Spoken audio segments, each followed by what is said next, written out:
Graça e paz, queridos irmãos, um ótimo dia a todos. Hoje, dia 22 de julho de 2025, e nosso devocional diário está em Lucas, capítulo de número 18. Jesus, dos versículos 1 até o versículo 8, vai incentivar ali aos discípulos, a todos nós, a orarmos. Ele conta uma parábola, uma história, na qual há o dever de orar sempre e nunca desfalecer. É a história conhecida de uma mulher que estava numa cidade, tinha uma causa a se resolver, mas ali só havia um juiz que era iníquo, não estava nem aí para nada e muito menos para Deus, mas pela insistência da mulher, ele atende, e Jesus compara isso à nossa insistência para com ele. Se um juiz injusto soube fazer isso, quanto mais o nosso Pai Celestial. Mas Jesus faz uma pergunta no versículo 8: será que quando o Filho do Homem vier, porventura achará fé na terra?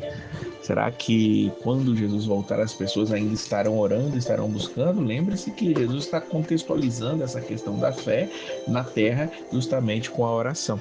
Então eu quero te incentivar a orar, a buscar. Felizmente temos uma crise na vida de oração das pessoas e precisamos orar e buscar ao Senhor. Um pouco abaixo ele vai continuar falando sobre oração, dos versículos 9 ao 14, ele fala da oração de um fariseu e de um cobrador de imposto. Ele diz que os homens subiram ao templo, dois foram orar. Um era fariseu, o outro era publicano. Vamos lembrar que os publicanos eram aqueles que cobravam impostos do seu próprio povo, judeus que cobravam impostos dos judeus, e eram muito mal vistos por estes por causa dessa prática que eles estavam fazendo. E ali o fariseu chegava cheio de si, orava, ele dizia da graça, porque não é como os outros, não é um roubador, é um homem injusto, não é um adúltero, ele é alguém que ele não é como aquele publicano, e dizia: eu jejuo tantas vezes, eu dou os dízimos de tudo. E ali aquele homem se vangloriava daquilo que ele estava fazendo, ele estava ali se exaltando.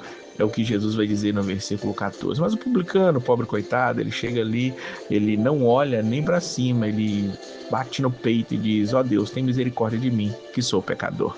Ele reconhecia a sua vulnerabilidade, a sua miserabilidade, e ali ele orava desesperadamente, ali do íntimo do seu coração. E Jesus, ele diz que aquele desceu justificado, aquele teve a sua oração ouvida, porque aquele que a si mesmo se exalta vai ser humilhado, e aquele que a si mesmo se humilha será exaltado.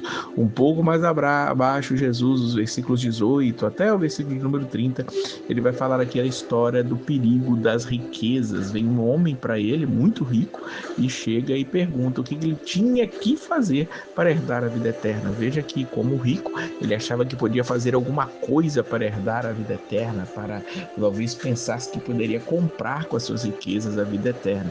Jesus, ele vai e confronta aquele jovem. Lembremos que sempre que Jesus se encontra com alguém, ele confronta aquela pessoa nos seus erros, nos seus pecados, para que aquela pessoa possa reconhecer, ela possa se tornar como aquele publicano, reconhecendo ali que precisa do Salvador, e não ser como o fariseu ou esse jovem rico. Veja o que Jesus diz para ele.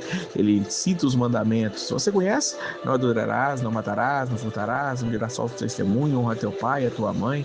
E o jovem ali, cheio de si, diz: eu faço todas essas coisas desde a minha mocidade. Mas Jesus, ele cita ali os mandamentos que são relacionados aos nossos relacionamentos com o homem, os mandamentos horizontais, chamemos assim, ou da segunda tábua, como alguns gostam de dizer. Ele não citou os mandamentos acerca de amar a Deus sobre todas as coisas, mas os mandamentos ali abaixo. Mas deixou de citar o último, que é: não cobiçarás. E Jesus vai confrontá-lo justamente nisso. Ele disse: falta uma coisa ainda para você, o versículo 22. Vende tudo quanto tens, reparte pelos pobres, e terás um tesouro no céu, e vem e segue-me. Lucas relata que aquele jovem ouve isso e ele sai dali muito triste, porque era muito rico. Percebamos que foi um encontro com Jesus. Aquele jovem perdeu a oportunidade da vida dele. Então, que nós não nos voltemos para as coisas materiais, para as riquezas, mas que os nossos olhos estejam fitos em Jesus, somente nele, naquilo que ele pede para nós. No fim do capítulo, nós vamos ver aqui Jesus curando um cego de Jericó. Chegando perto da cidade de Jericó, tinha um cego assentado junto ao caminho, mendigando. As pessoas que tinham doenças, tinham deficiências naquela época, não tinham hoje os os auxílios, não tinham as instituições caridosas que ajudam essas pessoas, não. Elas tinham que mendigar para poderem sobreviver. E ele, ouvindo o que Jesus estava passando, ele pergunta: o que é isso? Claro, ele não podia ver, então ele tinha que perguntar. E Jesus é que estava passando por ali. Quando ele soube disso, ele começou a gritar: Jesus, filho de Davi, tem misericórdia de mim. As pessoas tentaram calar, mas ele insistiu, e ali ele recebeu o que estava pedindo. Jesus, ele mandou que trouxesse aquele homem para ele e perguntou: o que queres que eu te faça? E claro, ele pede: Senhor, eu quero ver. E aí Jesus disse: vê, a tua fé te salvou. Você insistiu, como ele ensinou no início deste capítulo, em oração. Ele perseverou, ele gritou, ele insistiu com Jesus ali, e Jesus o salvou e o curou.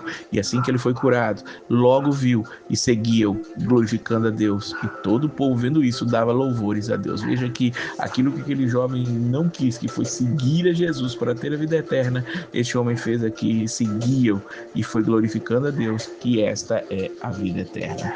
Deus possa abençoar a sua vida. Tem mais coisa neste capítulo que nós podemos conversar. Aproveite para estar comentando no YouTube para nós estarmos conversando sobre isso. Que Deus abençoe a sua vida e a paz do Senhor.